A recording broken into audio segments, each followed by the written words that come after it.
Museveni and his thugs denied their crimes. They killed our people and denied it. They tortured people and denied it. They raided our houses and denied it. General Museveni has been a smart dictator because he puts on a suit, goes to the West and to the UN, speaks very nicely about democracy and human rights, but realistically, he does not mean any of those. He talks about our so-called Human Rights Commission in Uganda, but the same person closed the UN Human Rights Office in Uganda 2 years ago because they dared to question him about his atrocities. Now that is how he has been able to maintain a facade of democracy for 40 years and counting. But now Museveni is 83 years old, and his 51-year-old son, Muhoozi Kainerugaba, commands our military, the Uganda People's Defense Forces, more like Uganda's defense against his own people. And he's effectively in charge. And like his father, Muhoozi does not play the role of a good dictator.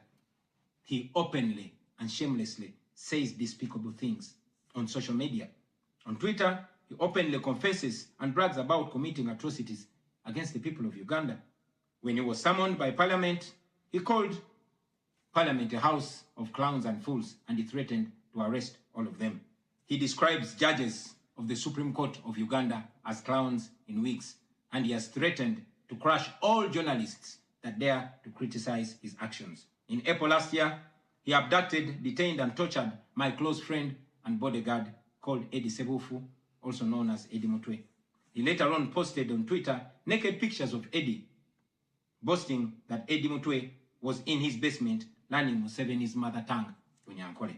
Last month, he bragged about killing 22 of my friends, and he said that he's praying that I am the 23rd person for him to kill.